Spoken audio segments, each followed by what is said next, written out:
একটু পর দল মাঠে নামবে। লিটনের হিসেব অনুযায়ী বাদ পড়তে পারেন মেহেদী মিরাজ, আর দলে জায়গা পাবেন সহ অধিনায়ক শেখ মাহেদী। শেখ মাহেদী শেষ টি-20-তে একাই শ্রীলঙ্কাকে হারিয়ে দিয়েছেন। ইনিংসের শুরুতে উইকেট নিয়েছেন, আবার রানও সেভ করেছেন। ৮ উইকেটের বড় জয়ে শ্রীলঙ্কান ব্যাটারদের ৪ উইকেট শুধু তুলে নেননি, মাহেদী তাদের আত্মবিশ্বাস তলানিতে নিয়ে ঠেকিয়েছিলেন। সেই ধাক্কা শ্রীলঙ্কা সামলাতে না পেরেই এমন হার। মেহেদী মিরাজ ওয়ানডে দলের অধিনায়ক। শ্রীলঙ্কা সিরিজের প্রথম ২ টি-20-তে তিনি ছিলেন বাংলাদেশ দল। শেষ ম্যাচে দল থেকে বাদ পড়েছেন শেখ মাহেদীর কাছে জায়গা হারিয়ে। মিরাজ যে মানের ব্যাটার, টি-20-তে তার জায়গা নিয়ে খুব বেশি কথা না হলেও তিনি এই ফরম্যাটের ক্রিকেটে কতটা কার্যকর হতে পারবেন তা নিয়ে সন্দেহ আছে। ছোট ফরম্যাটের ক্রিকেটে মিরাজের মতো প্লেয়ার না খেলিয়ে বিগ হিট করতে পারেন এমন কাউকে তৈরি করাই হবে বাংলাদেশ দলের জন্য মঙ্গলজনক। কে খেলবেন সে কথা হয়তো আগেই জানে, আবার এমনও হতে পারে আজ ম্যাচের আগে জানানো হবে। তবে প্রস্তুতিতে কেউ কোনো কমতি রাখতে চান না, তার প্রমাণ পাওয়া গেল অনুশীলনে। শেখ মাহেদী যেমন বোলিং শেষ করে ব্যাট নিয়ে হাজির হয়েছেন, ঠিক তেমনি মিরাজও। নেটে ব্যাট করার পর মিরাজ মাঠের খালি জায়গায় নিজেকে ঝালিয়ে নিচ্ছিলেন।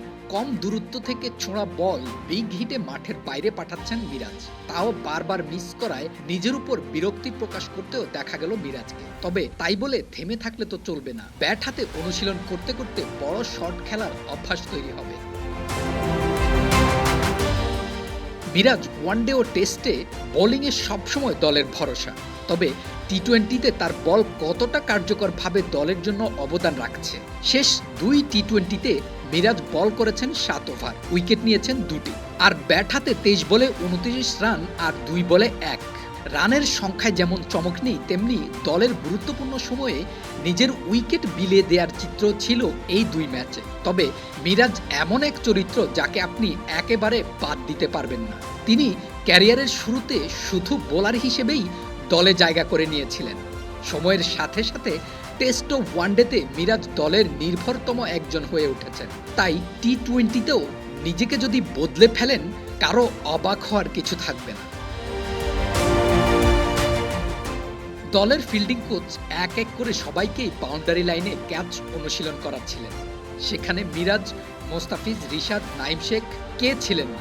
কোচ এক এক করে নাম বলেন, আর সেই খেলোয়াড়কে দৌড়ে গিয়ে বল তালুবন্দি করতে হয়। টি-20 ক্রিকেটে ১-২ রানের খুব বেশি একটা গুরুত্ব নেই শুরুর দিকে, তাই সবার টার্গেট থাকে বাউন্ডারি লাইনে কিভাবে ব্যাটারদের আটকানো যায়। সেই ভাবনা থেকেই বাউন্ডারি লাইনে বেশি বেশি ক্যাচ অনুশীলন করেন দলের সবাই মিলে।